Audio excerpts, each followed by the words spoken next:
Hey everyone, it's Tina from TMD Photography. I said I was actually going to do some video tutorials on how I produce the images that I have here. I'm going to probably go over just maybe 2 or 3, depending on the video. But the first one I'm going to go over is this one. Heather R. She's got the sparkle hands, the blue sparkle hands, pretending it's a gun.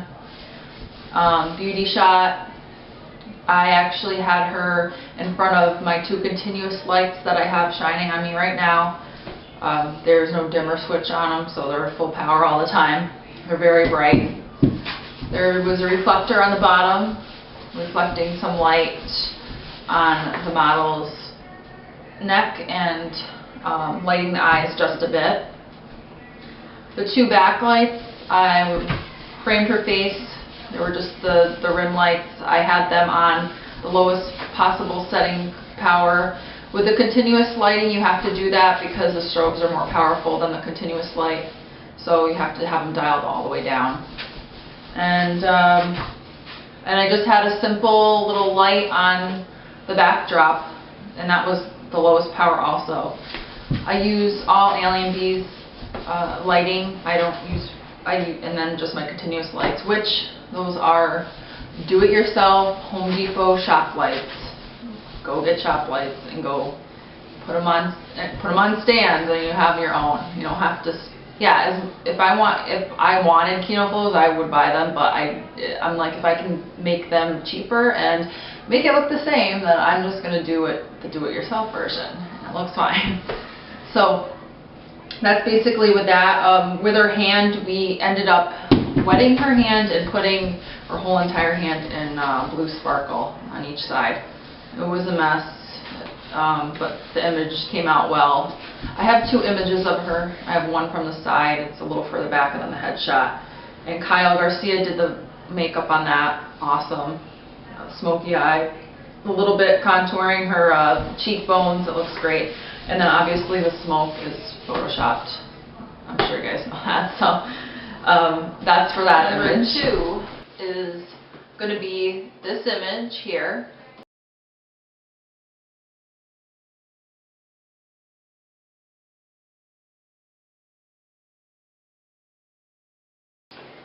This image here is of Jenna, and it's a beauty shot. I wanted it to be dark, and I wanted to play out the shadows. I wanted to do this for a very long time, and I had no idea how to do it. So, black backdrop.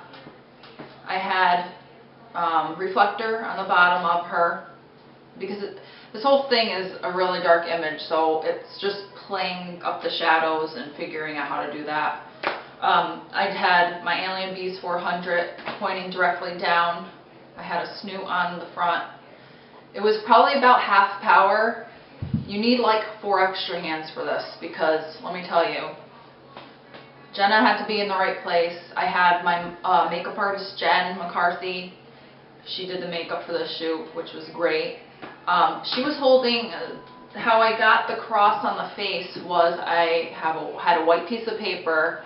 It probably would have been better if I had like a dark piece of paper, but I had computer paper, so I cut out a cross. And Jen was holding it up probably very close to the light. As far as it was very hard to figure that out, because me, Jen, and Jenna had to be in the same exact spot at the same time. So, that took a while to figure out. I don't know if there's an easier way to do that, but if there is, let me know, because I will use that next time. And then I had the rim lights. Those were probably at quarter, right? Not so much half. And basically the reflector was reflecting a little bit of light on the bottom of her. And that's about it with that image. And obviously it's a little bit of Photoshop, smoothed out the skin, the eyes, make them a little whiter. But that was a very crazy image to produce. I have actually a couple of them. There's a cross, and then I did Actually, I cut out a couple lines and then I cut out more of a heart. That's what we did. And that's about it on that one. The cross actually looked so much better. It just looked more edgier, so we ended up using that.